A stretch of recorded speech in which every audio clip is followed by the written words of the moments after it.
Good morning, beautiful people of the internet, and welcome back once more to the Sunday Special Live. And if you missed me last week, you're absolute darlings. Thank you for all the well wishes. I know I got quite a few messages. That was lovely. But we are joined, as always, by Helen, Chorley, Piotr, Rusinek, and the great and powerful Adam G. Lawrence. Adam, what's the scores on the doors? Is it World War III? Is there no more energy, no more food? Is the economy plummeted? Is it any worth doing anything? Tell me what tell me how to live my life. I want to know. I want the wisdom of Adam G. Lawrence. Give it to us.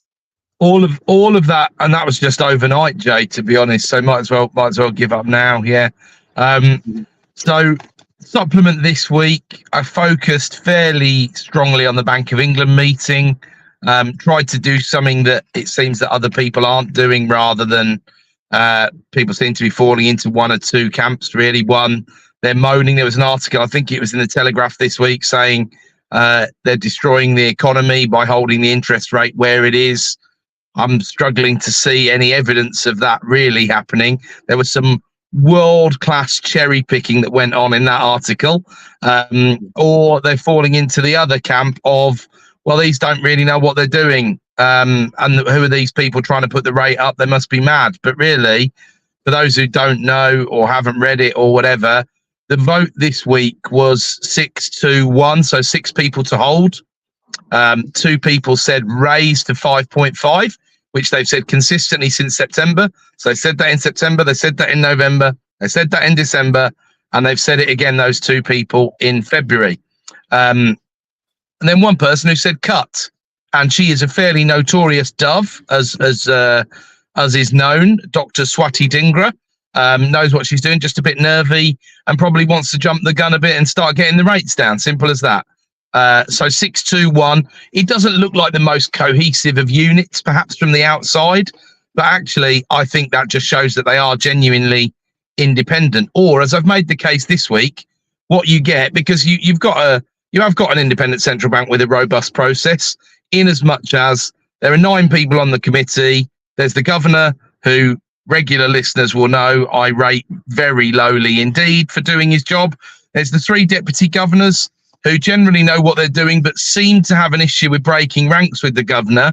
Apart from Haskell doesn't mind. He obviously doesn't care about being the governor one day, or maybe the fact that he's got the guts to break from the governor means that he will be the governor one day. I don't know, but I guess he looks at it and thinks, by the time you're the deputy governor, maybe you don't need to worry too much about your next career move. But I guess you probably don't get to be the deputy governor of the Bank of England if you don't worry about your career moves very often. So I've never climbed that greasy pole, so I can't comment with any authority.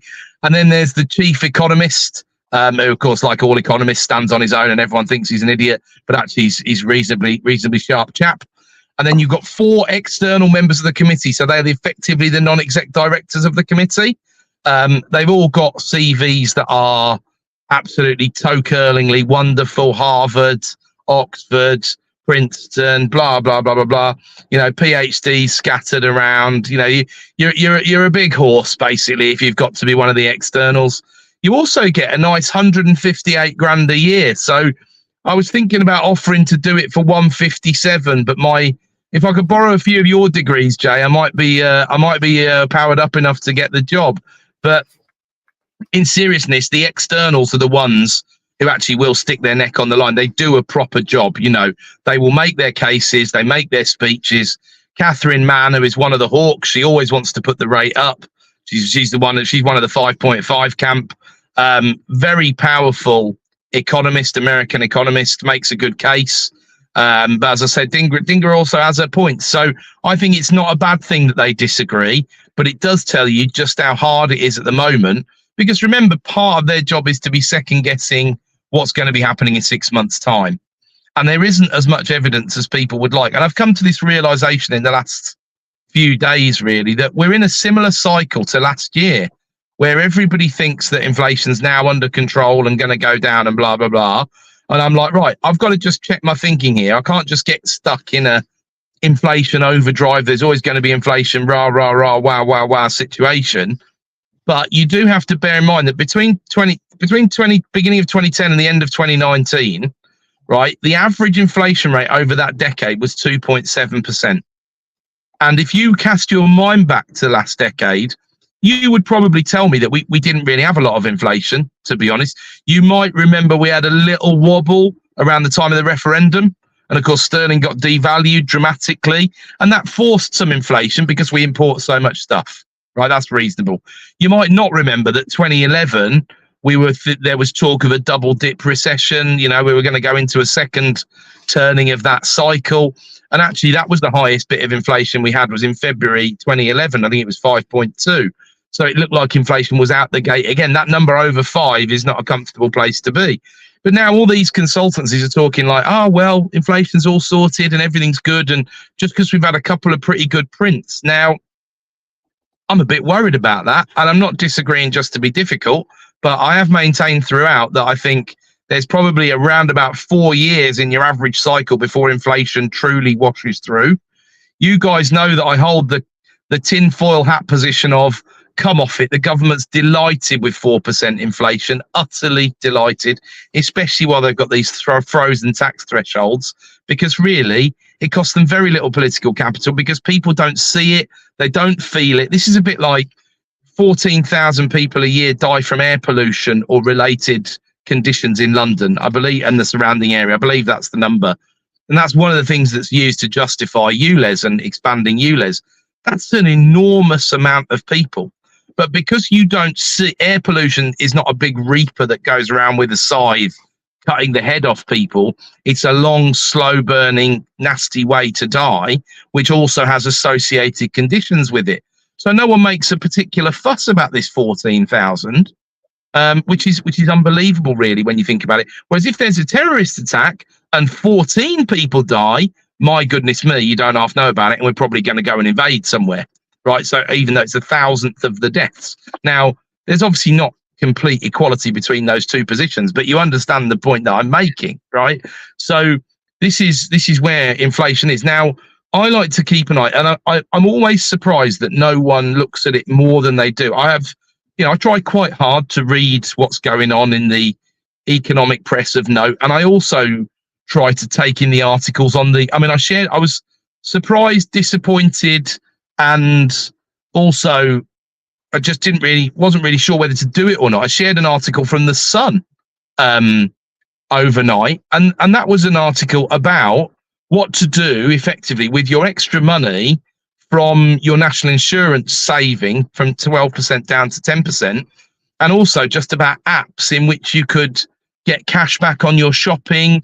And these people were using all of that to pay down their mortgage every month, and it was going to save them £7,000 in interest over the course of the term, and it was going to save them a number of months on their mortgage. I thought that's actually one of the better pieces of financial advice I've read in the press for some time. So that's why I shared it. Also, I'm not from Liverpool, so I'm allowed to share stuff that's in The Sun. The less said about that, the better, probably. So that was what was going on around the Bank of England. Around the money supply, well, we've had a bit of a surprise increase in the money supply. Now, if you were a Milton Friedman fan, and I am a big fan of Milton's, I love a bit of Milton. Many a YouTube rabbit hole late evening has been delved into on the Free to Choose network, as his best work is known. I'd highly recommend it to anybody.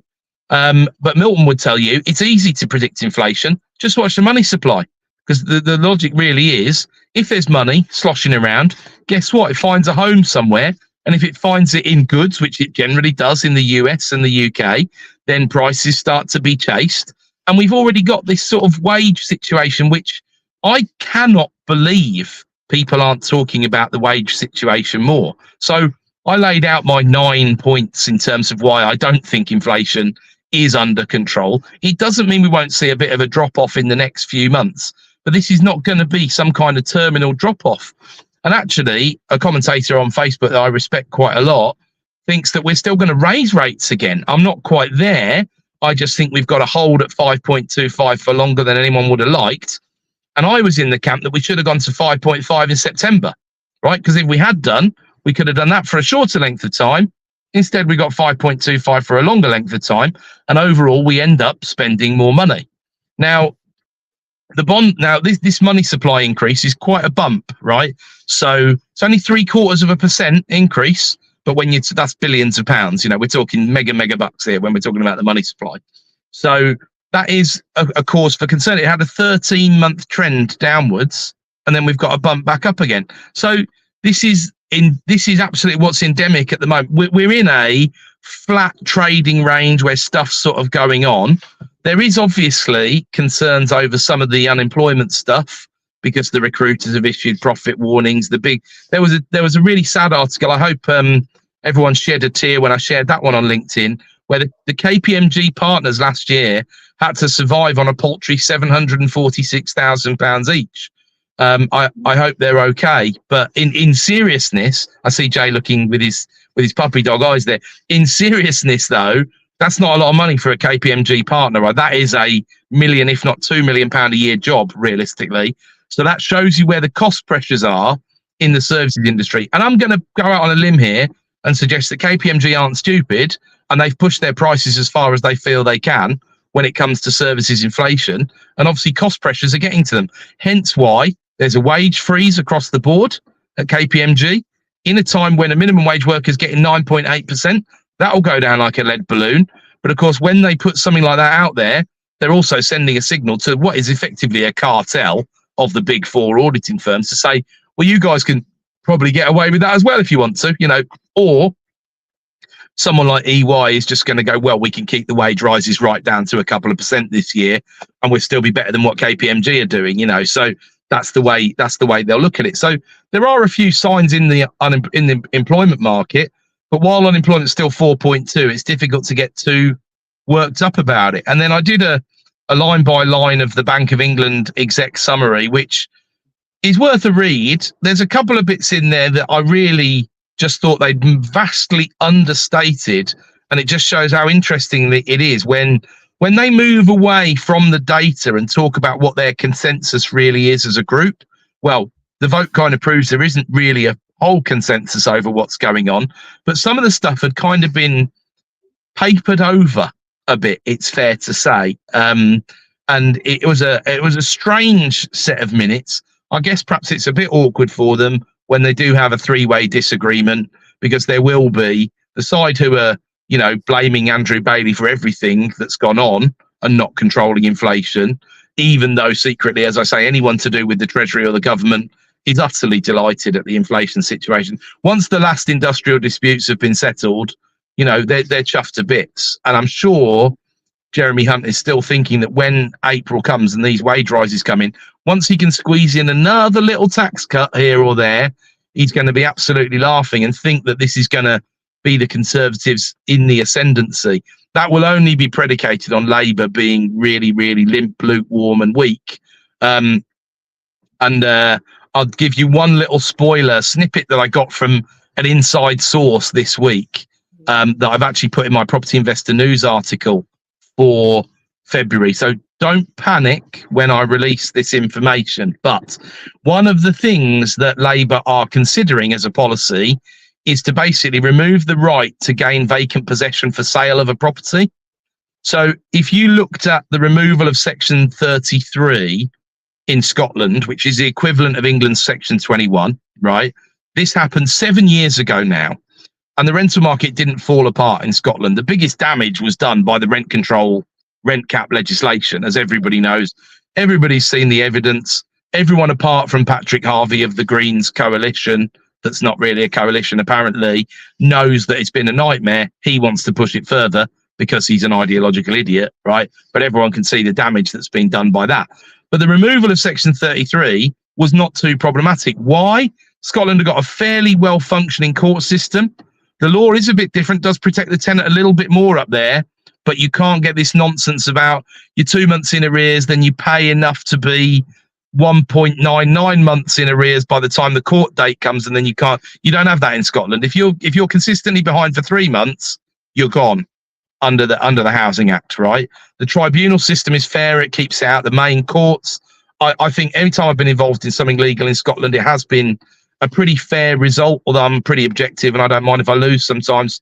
It is what it is. It's not the same as the feeling as a UK landlord in an English court where you just think they're ready to shoot you on site, and unless you've got all your ducks in a row and all of everybody else's ducks in a row, you've got no chance in the world, you know.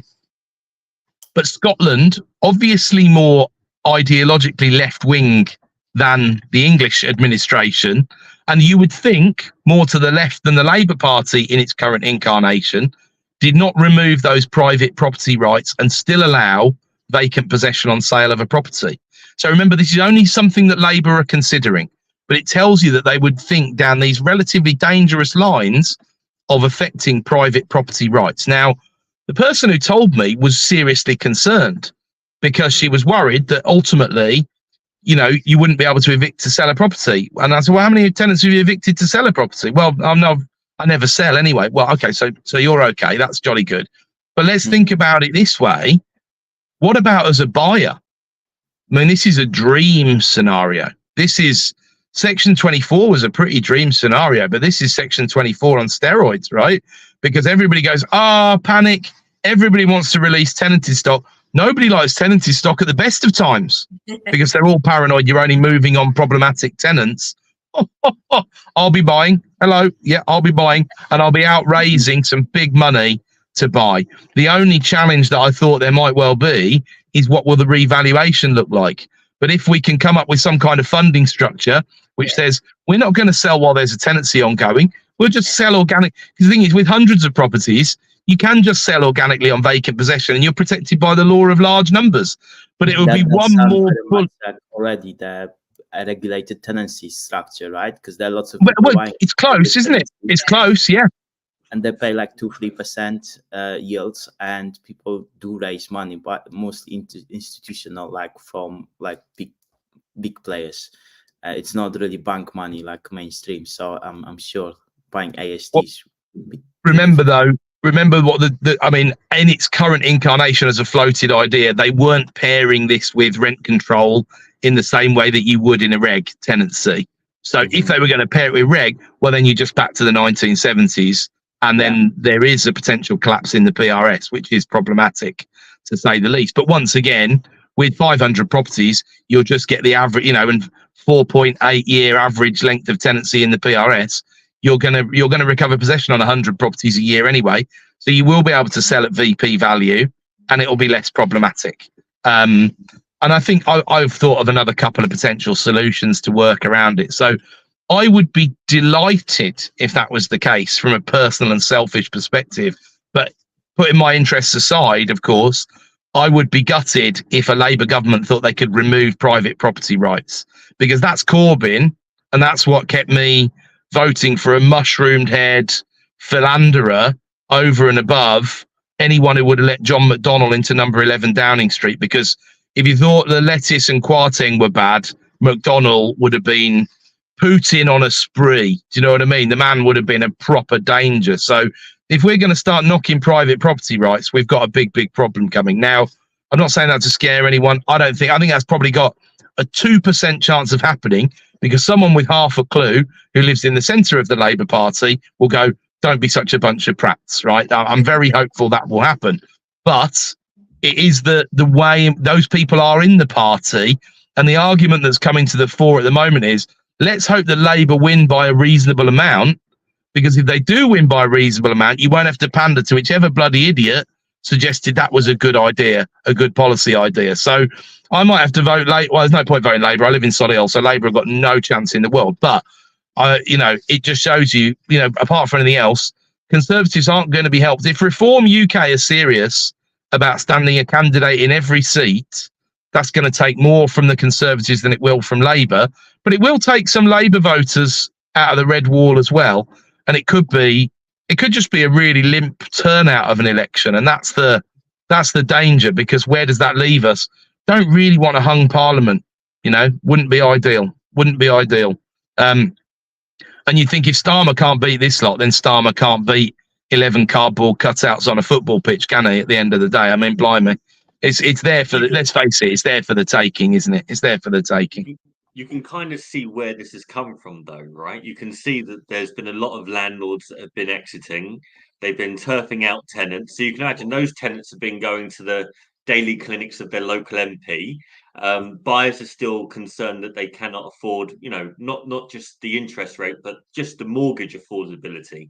So when you're getting the tenants turfed out and these properties hitting the market, It's not going to the first-time buyer, end-user, own-occupier market in large.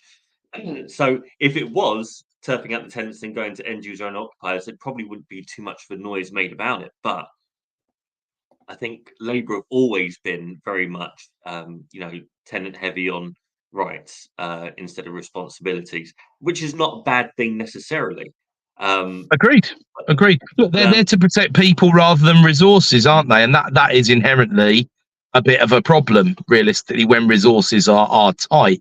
But I don't disagree with the idea of protect the tenant. I think a collaborative PRS where the tenants and the landlords are on board. The problem is a numerously fold, isn't it? Number one, what do you do with the bad seeds, and whose responsibility are they? Should we pretend there's never any bad tenants? And we shouldn't pretend there's never any bad landlords, because there are, right? Yeah. My take on the bad landlords, absolutely. If you legislate, which they have done significantly, selective licensing, blah, blah, blah, throw the bloody book at them. Absolutely. 100% behind that, yeah? But what are we going to do about the bad tenants rather than just pretend they don't exist? Because there's a problem to solve there, antisocial behaviour problems, etc., etc., etc. We've seen some terrible things I don't even really want to talk about on air, to be honest, that we're almost powerless to do anything about, right? And we've tried all sorts of different tactics, and we've been through NRLA helplines to the ends of the earth, but the law's not really on our side when it needs to be. And then that leaves you with managing your own wants and needs when you know there's domestic violence going on, for example, in terms of what you'd like to do to the offending tenant. And what how you'd like to help the defending tenant, and then the reality of the world and the reality of don't really want a court case for assault or illegal eviction or whatever. Can't afford to get involved in anything like that, so you just have to bite your lip and move on. Horrible. It's always going to be like this. And you're going to have, when you say that it's got to be collaborative between the landlords and the tenants, it's very, very difficult to do that when there is the, landlords are just in it, just pure profiteering. Then you have the eat the rich type of people. Then you have this whole disparity between the relationships. If people were to realise that if you had a property that you bought for £120,000 or £250,000 and you're renting it to someone who's paying £850 a month, if they realised actually what the net return of that was on a month-by-month basis, which is probably shy of a couple of £100, it's not like every landlord are billionaires. Most of them are servicing their debt. Once you've got that, the compliance, the debt, the insurance, the boiler breaking, the this happening, the that happening, over a 15-year period, landlords are probably making a fair bit of money. But every time you're paying, I saw a meme recently and said, "Oh, I've just realised that me paying my rent is me paying my landlord's mortgage." Yeah, yeah, that's exactly what's happening. But what needs qualifying there is me paying my rent is me paying my landlord's interest on their mortgage, not my landlord's mortgage. And that's where that sort of thing needs to be nipped in the bud. I would love, I think I've said it before, I've considered publishing a pie chart of here's your rent and here's where it goes, right? And there's my slice. And you know what? I didn't get as fat as I am by eating that little slice of pie right there, right? Now, that is obviously one side of the argument, because that's the ongoing cash flow position, which over the last 12 months has been a struggle because of the interest rates apart from anything else, right? Now, of course, there is the capital growth position, but then there's the thing that people like Labour need to remember. People will put their money elsewhere, right? You've already got a huge deficiency of institutional involvement in UK property. And the way we've fixed that since George got his bribe to be on the BlackRock board or whatever in 2015 before he released that piece of that legislation that nobody likes very much.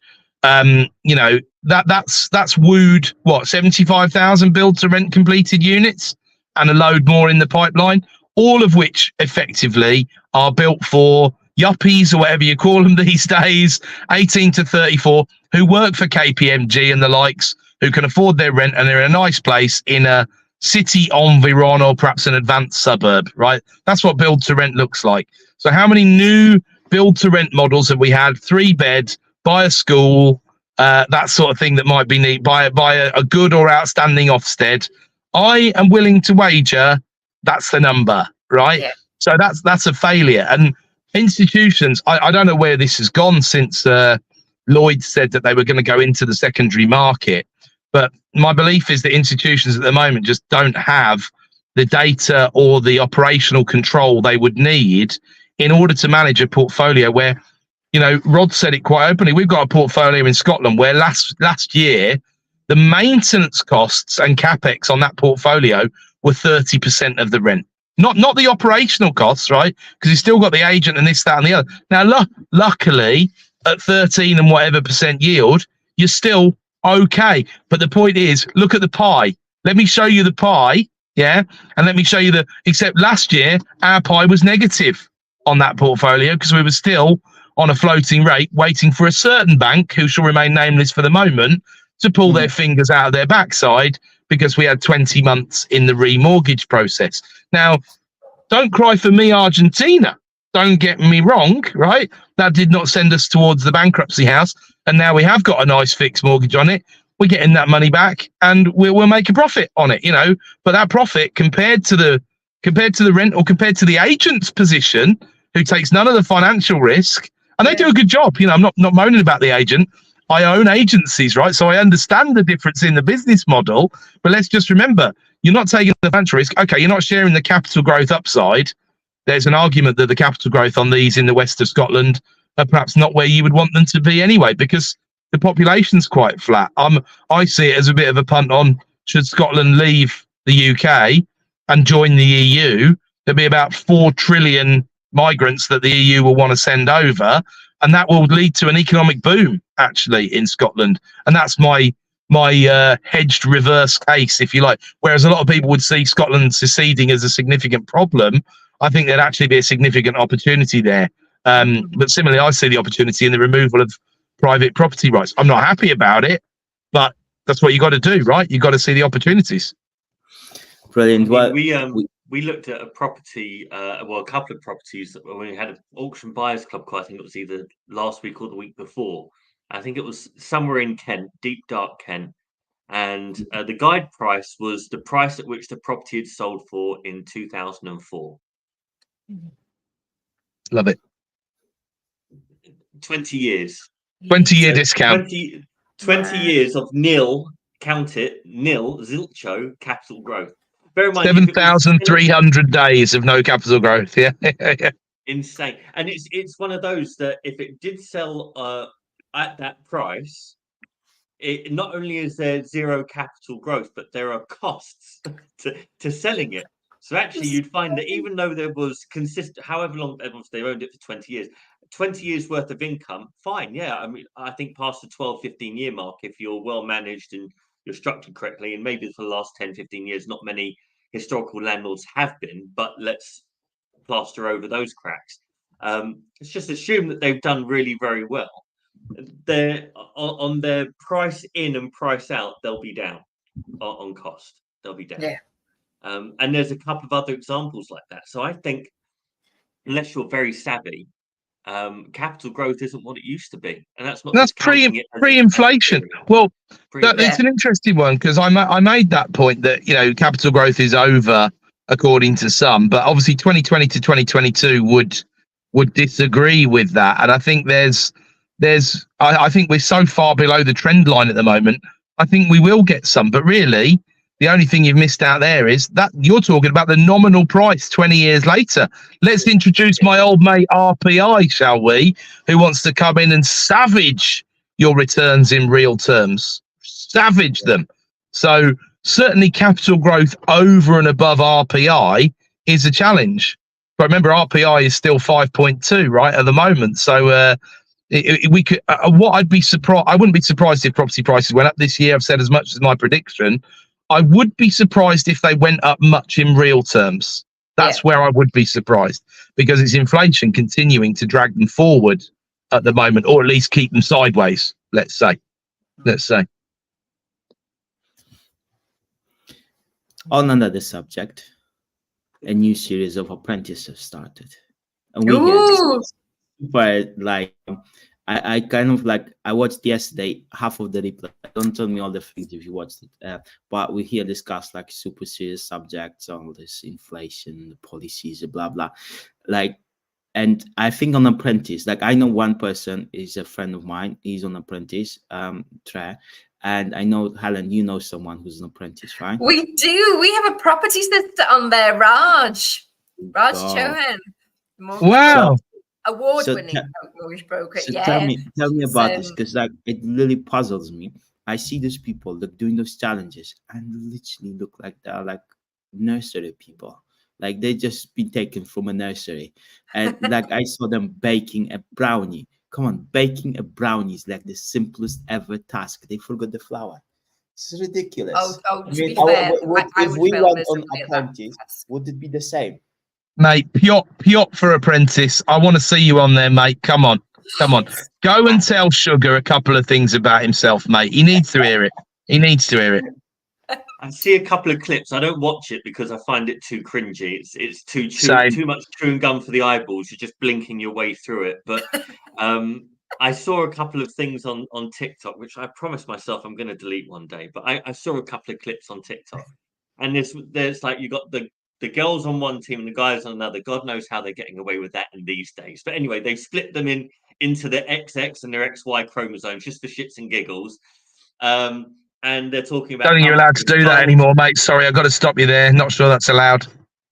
No, I wasn't even going to go into gametes. But anyway, but beside the point, they're talking about, oh, you had to give this refund. And anyway, one of the guys just went, yes. And the guys turned around and went, shut up. They haven't finished the maths yet. So he obviously thought he was ahead and they're not. And it's kind of like you just watch people. Obviously, it's a high stress environment, like being there because you're vying for something. You know it's going out on the TV. So you've got to try and peacock a little bit if you're that type of person. But everybody, bar nobody, doesn't matter color, shape, size, male, female, talk, doesn't matter. You all look like cracks. It's impossible to come across looking like an absolute genius, a valid business person, a sound human being. You can't do it. Well, because it's TV and there's going to be editors and producers involved, right? And Helen knows more about that than the rest of us, right? But they're going to get what they want to get out of it. But also, what's the real selection criteria for the people that go on? Like the unpublished real selection criteria. Will they make good TV is basically the selection criteria. And you could speculate on what that means, but it doesn't mean fantastically balanced, powerful individual who's a master or mistress of business already achieved, does it? Realistically, my gut feeling is it's you've got some pretty people on there, so there's obviously like there has to be a camera appeal, right? That to a certain element you're going to be on TV, but I also think they probably shortlist it down and they think, right, who's going to piss off who the most? It doesn't really like who's going to piss off who the most. So and I think that's what they do, because that's what they do with all the other reality TV stuff. It's kind of like, oh yeah, okay, the person's pretty and okay, they've got this qualification or they understand this very well and blah blah blah, but this person is really going to piss this person right. So they probably ask you like, are you big on Black Lives Matter? Are you big on the trans issues? Are you conservative? Are you liberal? And then they're going to pick people, stick them next to each other and go, watch the fireworks, ladies and gentlemen, because this is oil and water. These two individuals do not mix. Immiscible, I believe, is the technical term. Yes, indeed. Maybe we should apply this to the Sunday special and bring some guests. Really, we need some. We need some oil for our water. Okay, fine. Oh my god! Who's the greasiest human being I can think of right now? I've got a long juxtaposition to our water. Oh, there's loads of them, but they're not coming on here. No way over my dead body. Nope. We're not sharing the platform.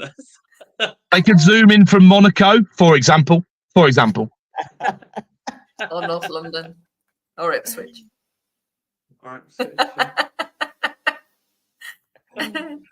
Helen's dartboard. I'd like Helen, pan the camera around so we can see your dartboard. That's what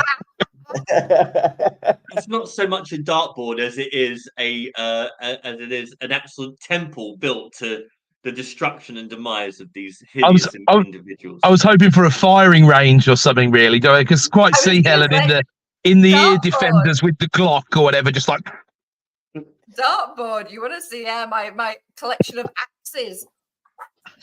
Good. She's got tiny little voodoo dolls of them all lined up with sharp things pointed into them. Oh yeah. Who should we poke today? that would make a good video. That would make a good video.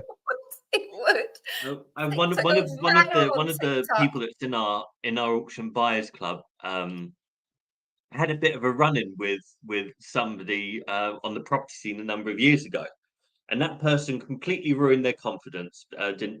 Basically to a point where they didn't want to network, they didn't want to go out and talk to anyone. They went radio silent on socials. They did all this kind of stuff. And I only really found out about this maybe in the last couple of weeks. She said, "Oh, so do you know her?" I went, "Yeah." I said, "Well, we know of her. I don't know her personally." She goes, "Oh, yeah, this happened. I said, "Well, look, just so you're fully aware, they're a complete piece of shit." so just because they basically, it's a female influencer who basically just pulled the entire female property community around her and then just shat all over them. And I told this one individual, yeah, don't let that person's words or attitude affect or determine what you're going to be doing. Yeah. Just don't, because they're completely worthless as an individual. I wish you'd say what you really think. I wish you'd stop sitting on the fence about this particular individual. I'm not a fence sitter. You always end up with something sticking up your bum, and I'm not a fan of that either. So it's never good to sit on a fence. I mean, I love women. I love the community. We have Property Sisters. I'm involved in loads. I spent the whole day yesterday at an amazing event here in Malta, female entrepreneurs community run by Dana Carmont. Hi, Dana. Amazing. But women can be bitches. And that's a prime example. And actually, when me and Michaela Wayne, that was on The Apprentice, talk about this a lot. We talked at construction event earlier this year, talking about women leadership and kind of the differences in male female leadership and styles and everything. And it's not just about getting more women into kind of leadership roles. This is exactly what I said. It's getting the right women into leadership roles and getting them out there. You want the type of women that will build a network around them and will bring them with them. They've got their own goals. They've got their own things to achieve. Absolutely. But it's not purely about them. It's I can do it. And by the way, I'm making it easier for everybody else that comes alongside or behind me. Let's bring them with. Whereas I can guess the individual you're talking about, Jay, and she's the epitome. In fact, it's probably the person that made me, oh God, I'm on a right rant, aren't I? That made me stand up and start doing this. So actually, I have to thank her, because I looked at that person and I was like, I'm not going to swear. That was really difficult. But sod you. You're standing up there with two faces, and this is not cool. This is not good. So if you can do it, I can bloody well do it too. And I'll do a better job, and I'll have a better impact. That ripple will go outwards and upwards and onwards, and sod you. Sod you. Good for you. It is the same person. So and good for the community. Good for the community as well. So positives come out of negatives at the end of the day. Exactly. What I will say, and this may be somewhat controversial in today's woken up world, is my gut feeling is it doesn't matter whether a woman is a bitch or not, or a man is a bastard or not, right? It doesn't matter that this individual got into that space where she was trusted, where people came around to support her, give her a platform, and she shat all over them. It's not the point. It doesn't matter whether it's a woman or a man. If you are a shitty human being, you're a shitty human being. True. There could be men in the world that are absolutely amazing, that will stand up for women, yes, create a platform for women and drive women forward. And that could be a man that could do that. It doesn't have to be a woman. In the same way that there are women out there that would advocate for, men's health, all these other things. And if we can get to a point where we just go, actually, it doesn't matter if it's XX or XY. Are you a good person? Are you a decent individual? Because it doesn't matter how trusted or how liked you are. Because at the end of the day, if you're shit, you're shit. Perhaps I could close this mini rant with what Peterson would say if he was here, which you never know, guys. Maybe one day he will be, and that's a proper life goal, isn't it? You know what I mean? And what Peterson would say is, he would say, females tend to engage in reputation destruction. That's how their aggression manifests itself, whereas males' aggression tends to manifest more physically. And that's a rule. Now, obviously, there are males and females and characteristics overlap quite significantly. It's more of a 60-40 thing than it is a 90-10 thing. Absolutely. But that reputation destruction piece can be really, really nasty, and can be actually a physical fight, presuming it resolves the issues and everybody shakes hands afterwards, is a lot easier than reputation destruction, because people can't come back from there. And I know from higher level relationships within this community I've been involved in with particularly alpha females, apart from anything else, there has been attempted reputation destruction, and there hasn't been a way back when there's been attempted reputation destruction. So it is somewhat problematic, and you do need to understand that. But also, on the other side of it, you also need a level of control with whatever, aggression in terms of drive, in terms of wanting to grow, in terms of that side of things. That's a positive when it's harnessed like that. When it spills over, it's significantly problematic. So perhaps the moral of the story is these people need to sort themselves out before we sort themselves out for them with reputation destruction or physical aggression. It is a particularly favourite tool of a narcissist as well, for the reputation destruction, as evidenced when I exited an ongoing thing and heard. Can't talk about it for legal reasons, Helen. Just remember, as your legal counsel, I advise. Yeah, heard things that were said about me after that. It was like, oh, interesting, because that was never been mentioned for 3 years, but now suddenly I'm the problem. Okay, interesting. Here we But go. Go on, Helen. I just want to give a shout out to actually what Jay said about kind of men championing women and women championing men. So I'm coming back in March, 22nd of March, for these Women's Inspiration Awards. That setup, it was founded by a guy, Sky Andrews, and because of his mother. That was why he set this up. And actually, he runs it in the UK and in the US. So that's a beautiful example of a guy championing like wonderful women in the world. And it's not just property. In fact, it's not even just business. There's awards for Inspirational Mother of the Year and a zillion different categories. So shout out to Sky. And the other shout out I want to give is actually the projects I'm involved in Malta, the She Word. I'm going to be running the She Word Women in Business. Actually, we've just announced, and I've been like dying to talk about this because it's so needed. We are going to be doing the He Word. That is going to launch by a guy that's really, really well known, really famous in Malta, called John Malia. It's going to be later in the year, kind of from September, but he's going to be doing exactly what we do on the She Word. The strapline for the She Word is conversations that women rarely have, but really should. There's so many things that we just don't talk about that we need to, like my episode with women that don't have children. But I think that's even more, it's even more stronger, more needed for men, because at least women will talk to each other. Men don't even, talk to each other about things. So John's going to be doing that later in the year. And it's been something that Trudy Kerr, who's the founder, the face of the She Word, she's had on her radar for so long. And so, yeah, it's been announced that that's going to be happening later in the year. And we're beyond excited about that. I think that's absolutely fabulous. And I think it's probably worth noting in both of those examples that, again, the idea of getting a community together like Property Sisters on the basis that everybody's female does not have to be a negative thing, whereas some people try to position it as a negative thing. And really, the negativity only ever lives here, right? It only ever lives here. And two magnificent examples of what a positive growth mindset can do. That's my sermon over for today. But that's a massive round of applause for being involved in that, and props to everybody who's doing something. And what you said is totally right. Totally right. Yeah. Cool. Any comments, Piotr, from the burgeoning audience? Oh, hello. We've got Mr. Klein's Ed Klein says, saying the law doesn't have, we had to drop the case against Glenn Armstrong because we needed to pay $500,000 upfront for the judge to allow the case to go live.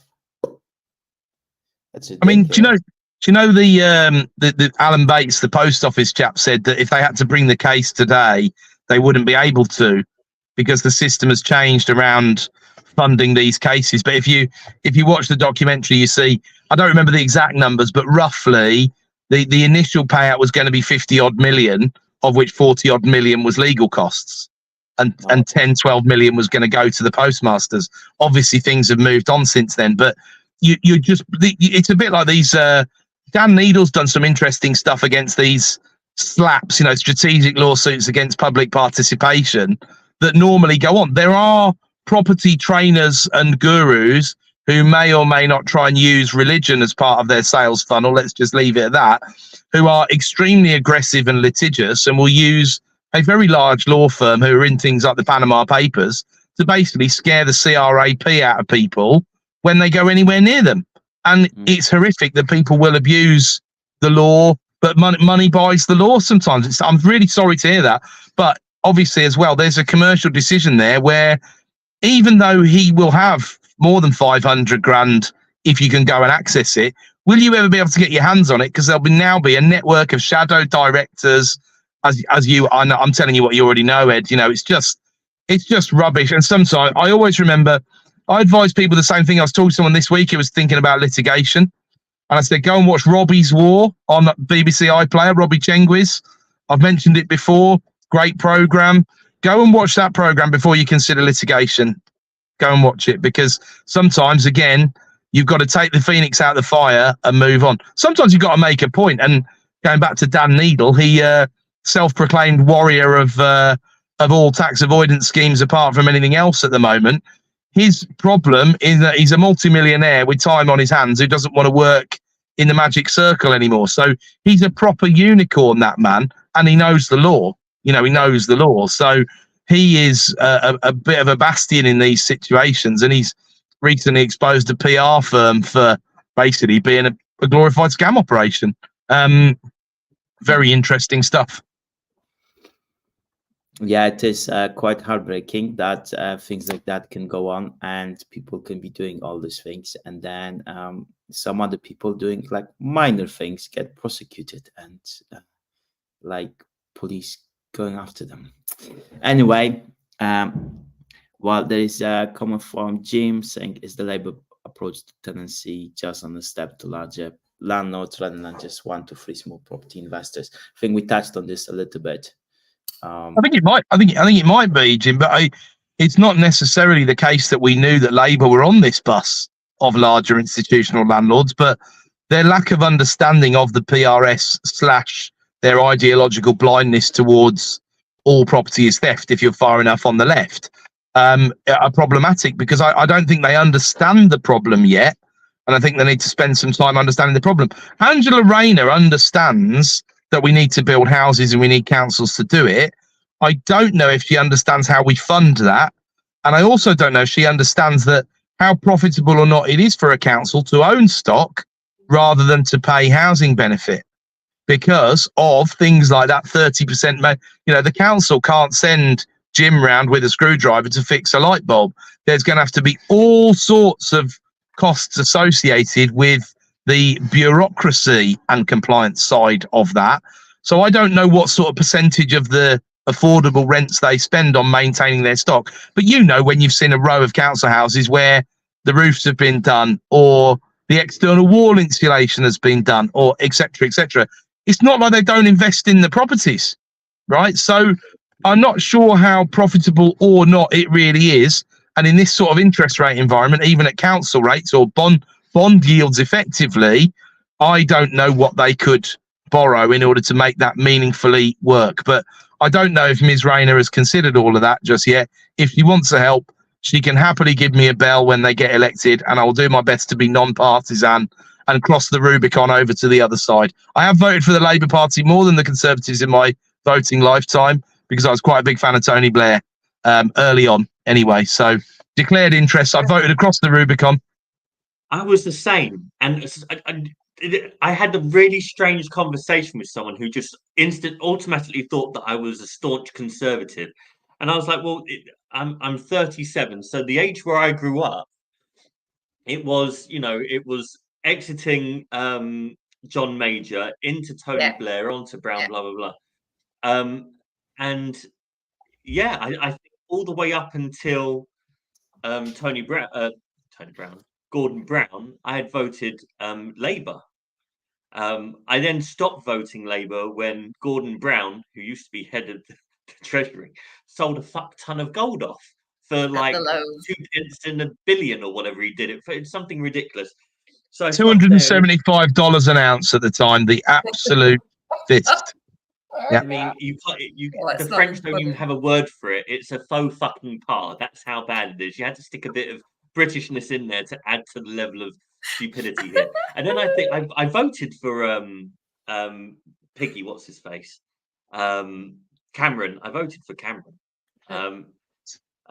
He seemed, and then obviously you saw him disappear with his spine and his curled tail between his legs.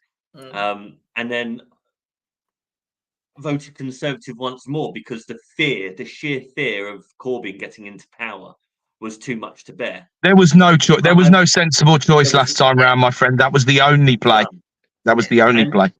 And I'd like to say that I vote Green as a protest vote, but I don't. I think twice I voted Green, and I thought twice they had decent policies when they didn't come across as complete eco-terrorists. But there you go.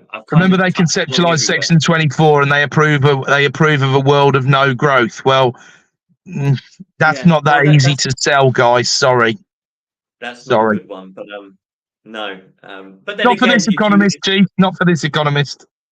No, but I mean, sadly, if you end up in a socialist society, then there is no growth in society.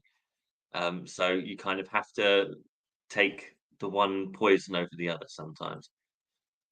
But yeah, worst system apart from all the others, my friend. Just remember that. The worst apart from all the others.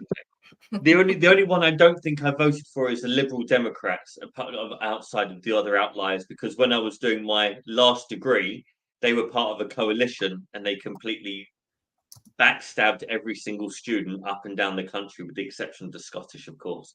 And I thought, well, that cannot be tolerated. So until the day I die, they will not get a vote. Not that you're a man who holds a grudge for a long time. Good to see. Good to see. That sounds like me and Ryanair. Hashtag never upset Jay Howard. Yeah, noted. I had to break my 10-year Ryanair ban last year. I'm still not really forgiving myself for it, but I couldn't get to a conference any other way. I saw a video with the Ryanair guy who was being interviewed, and the guy said to him, goes, "Were you really going to charge people to use the toilets?" He said, "Yeah." And he said, "Why were you going to do that?" He goes, "Well, if I charge everyone to use the toilets, then everyone is likely to use the toilet at the airport. But if they do pay to use the toilets, and I can see a year of revenue going through that, I can drop everyone's prices by 5%. Goes, "Oh, okay. Well, at least he was thinking about how to make it more economical." And he said, well, that's not the worst thing. If I could charge people to use the toilets, less people would use the toilets, which means I could get rid of the last set of toilets at the back of the plane." He goes, "Why would you do that?" He goes, "I could put more seats, which means that could bring down the cost of everyone's tickets." He said, "Oh, I was thinking about getting rid of the last 6 or 8 rows of seats and just having standing only." He goes, "Is that safe?" He goes, "Well, not transatlantic, but a hop across from the island to the UK where the weather is known, everything is known. Absolutely, it's safe." And he goes, "And I would sell the standing tickets for £1 or €1 or whatever it was that he said." And he goes, "I guarantee you the standing tickets would be sold before all of the seating tickets every single time." He goes, "The idea is to make air travel simpler and more accessible for more people." So he goes, "Whilst people take these things and make it sound like I'm some money grabbing blah blah blah," he goes, "Actually, if I can implement these things, I can reduce everyone's ticket fare drastically year on year." In terms of competition, it's the same as the Weatherspoons guy. You might not like him very much, but he's done more to drive down and keep other airlines and pubs honest than anybody else in the history of the airline and the pub trade. That's just the economic reality of it. Changed my life this week. Has absolutely nothing to do with anything we talked about. But I went to the local Spoons round the corner, and they do this like a chicken baskety thing, right? So it's got like chicken strips and stuff like that, and chicken nuggets. They were actually like nuggets of what you could consider to be and taste like real chicken. It wasn't just Renowned some masticated by my thing. office to be the greatest lunch you can go out for. The chicken in a basket at Wetherspoons, absolutely. Ooh, that is good. Stunning changed my life. Absolutely stunning behaviour. I'm getting more of There that. you go. While on that, have you ever tasted the chicken nuggets from Costco? Costco's Oh yes, because that's the same, not that mush shit. Off- like these off the rack. Yeah, chicken. world class. my God. World class. Oh my God. Proud to eat Costco nuggets. Proud. Yes. Still have lots of vegetable oils. Not good for you guys. Oh, good. Ultra processed chat. Very good. We haven't got much time left for ultra processed chat, but we can get that in another week, Piotr. Don't worry. Don't worry. That's what we start with next week. Chris Van Brilliant. Tullochen, next guest. Lovely. Looking forward to it. Yeah, brilliant. I did actually. I just had this. I had a real I don't know what's going on with my hormones. Had a craving for fried foods. I went to a McDonald's drive-through here that I haven't been to in like, I don't know. Well, the whole time I've lived here, so 5 years. And I bought myself a hash brown. It was so good. It was so good. In fairness, they have got. They've got. They have squared off the hash brown. You can't beat a McDonald's hash brown like that. No one else does it like that. They're pretty strong. And They're pretty strong. They put in there. I think they just sprinkle it with a light dusting of crack cocaine. I think is probably what they do to keep people going. Guys, This is rather antithetical to the intermittent fasting chat of the other week, folks. But there we go. We talk across all subjects with balance. Yes, absolutely. Balance. And you leave now everyone at 10 a.m. on Sunday morning, like wanting a McDonald's.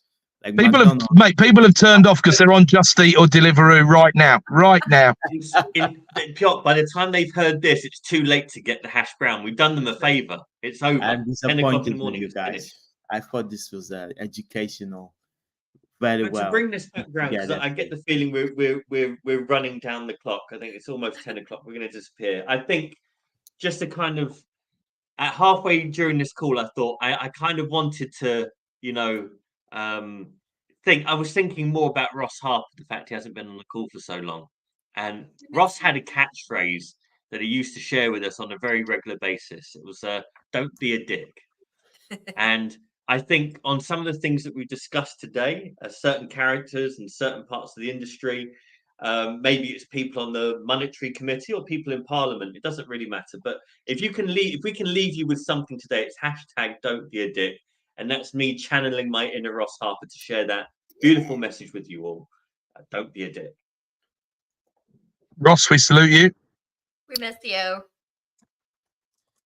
Nice one. Okay, guys. Well, that was a brilliant chat. We'll be back next week.